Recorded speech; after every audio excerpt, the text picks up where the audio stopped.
Hello दोस्तों, नमस्कार। स्वागत है आप सभी का एजुकेशन मंत्रा में। दोस्तों, जैसा कि आप सभी को पता है, नई प्राथमिक शिक्षक भर्ती को लेकर लखनऊ में लगातार 9 दिन से धरना प्रदर्शन चल रहा है। अभ्यर्थियों ने विधानसभा का घेराव भी किया था और उस दरमियान अभ्यर्थियों ने काफ़ी संघर्ष किया, उनको इको गार्डन ले जाके छोड़ा गया था और ये संघर्ष लगातार चल रहा है। तो ऐसे में आज के दिन छात्रों को एक बड़ी सफलता मिली है।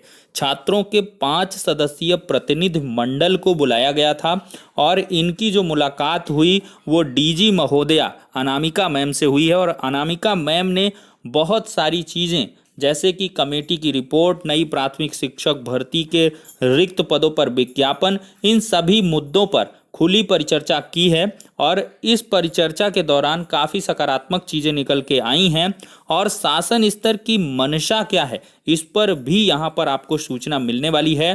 बेसिक शिक्षा मंत्री जी अनामिका मैम और बेसिक शिक्षा परिषद के सचिव और भी अन्य जो आला अधिकारी थे बेसिक शिक्षा विभाग के, उनकी आज एक मीटिंग भी हुई और इसमें स्पेशली देखा जाए तो शिक्षा मित्र मुद्दे सहित नई प्राथमिक शिक्षक भर्ती के बारे में भी वार्ता हुई है। तो क्या कुछ सारी वार्ताओं का निचोड़ रहा है 5 सदस्यीय प्रतिनिधि मंडल के मुखार बिंदु से हम खुद सुनते हैं यहाँ पर क्या कुछ चीजें हैं।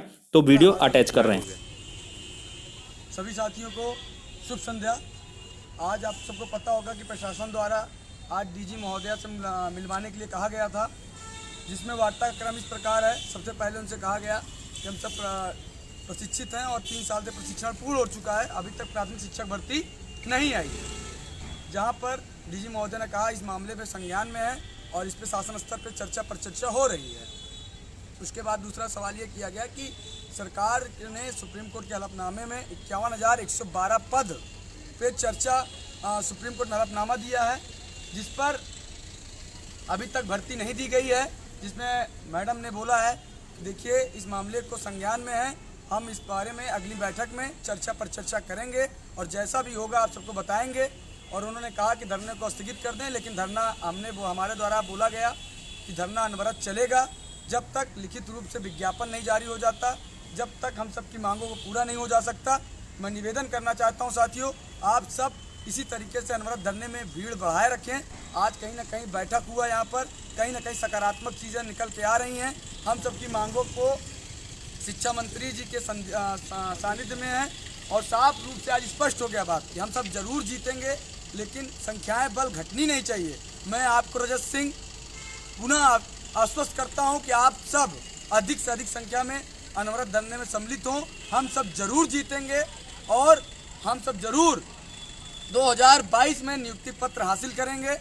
आज हमें बहुत खुशी है कि अनवरत धरने के 9वें दिन पर प्रशासन द्वारा और बेसिक विभाग के अधिकारियों की जिस तरह से बातचीत से निकला सार है, वो सार स्पष्ट हो चुका है कि कहीं न कहीं प्राथमिक शिक्षक भर्ती की चर्चा होने लगी है। आज शिक्षा मंत्री ने बैठक किया था बेसिक शिक्षा परिषद में, SCRT डायरेक्टर, उप सचिव, अपर शिक्षा सचिव और विशेष सचिव और निदेशक और अनामिका मैम डीजी महोदय की उपस्थिति में आज बैठक हुआ था, जहां पर मुख्य बिंदुओं पर चर्चाएं हुई थी।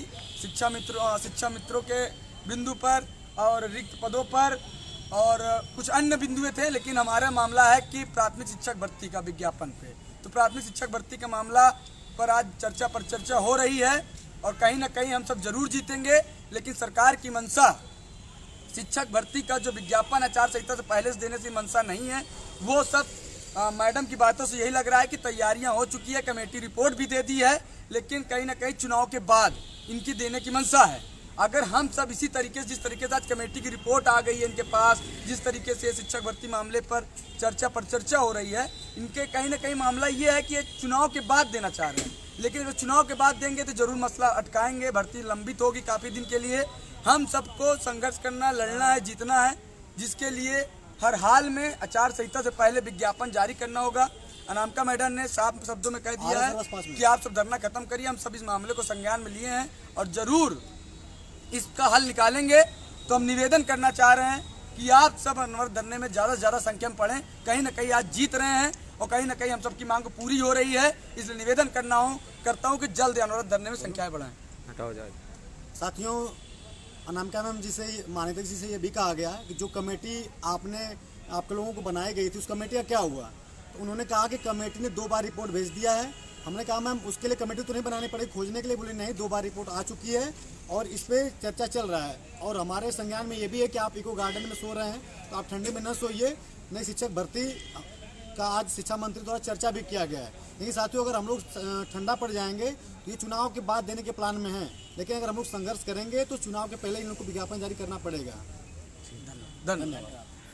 तो देखा दोस्तों किस प्रकार से यहाँ पर डेलीगेट को आश्वस्त किया गया है कि नई प्राथमिक शिक्षक भर्ती को लेकर जो कमेटी की रिपोर्ट है वो तैयार हो चुकी है। तो जब कमेटी की रिपोर्ट तैयार हो गई है तो इसका जल्द सार्वजनिक होना काफी जरूरी हो गया है, क्योंकि चुनाव आचार संहिता का भय लगातार सता रहा है। कभी भी चुनाव आचार संहिता लग सकती है और छात्रों ने शासन की मंशा भी स्पष्ट किया है कि शासन कहीं ना कहीं यह चाहती है कि जो प्राथमिक शिक्षक भर्ती का विज्ञापन है ये चुनाव के बाद जारी किया गया है। कमेटी की रिपोर्ट तो सार्वजनिक कर दी जाएगी और जो विज्ञापन है वो चुनाव के बाद जारी होगा। अगर ऐसा होता है तो अवश्य ही क्या होगा, नई सरकार बनेगी, उसमें तमाम सारी चीजें होंगी, इसके बाद शिक्षक भर्ती का विज्ञापन आएगा तो प्रोसीजर बड़ा लेट हो जाएगा। तो ऐसे में छात्रों को चाहिए कि जैसा कि आह्वान किया गया है कि ज्यादा से ज्यादा अधिक से अधिक संख्या बल को बनाए रहें और छात्रों ने भी यहाँ पर स्पष्ट किया है कि धरना उनका समाप्त नहीं होगा, क्योंकि छात्रों का यही कहना है कि धरना के चलते ही यहाँ पर शासन स्तर ने यह फैसला लिया है कि डेलीगेट को बुलाया जाए और उससे बात की जाए और कहीं ना कहीं इस कड़ाके की ठंड में शासन को भी अधिकारियों के माध्यम से ये कहा गया कि छात्रों का धरना प्रदर्शन जो है उसको खत्म करवाया जाए, क्योंकि आगे चुनाव हैं और इसके प्रभाव जो हैं वो विपरीत पड़ते हैं। तो यहाँ पर दोस्तों एक बड़ी सफलता छात्रों को मिली है और यहाँ पर देखा जाए तो जो बात एकदम से दब गई थी कि शिक्षक भर्ती के विज्ञापन को लेकर कोई चर्चा नहीं थी, यूपी टेट को लेकर चर्चा हो रही थी, तो अब रिक्त पदों के बारे में भी चर्चा हुई है। रिपोर्ट के बारे में यहाँ पर आखिरकार जो स्पष्टीकरण है वो भी देखने के लिए मिला है और जो शिक्षक भर्ती का मामला है वो भी इनके संज्ञान में पहुंच चुका है। तो बस यहाँ पर लगातार संख्या बल को बनाए रखना है और जोरदारी से मांग को रखना है, तो छात्रों को विज्ञापन के रूप में एक बड़ी सफलता मिल सकती है, क्योंकि जो विज्ञापन है वो रिक्त पदों का एकदम से स्पष्ट है, क्योंकि रिक्त पद तो हैं, 100% हैं, बस इनके लिए जो विज्ञापन है उसके जारी होने में देर है। तो फिलहाल के लिए दोस्तों आज का दिन काफी निर्णायक और सफलतादायी रहा है छात्रों के लिहाज से देखा जाए, और छात्र एक कड़ा संघर्ष कर रहे हैं तो इनको साथ देने की आवश्यकता आप सभी के लिए भी बनती है और दायित्व भी बनता है। तो फिलहाल के लिए दोस्तों इस वीडियो में इतना ही, नेक्स्ट वीडियो में मिलते हैं।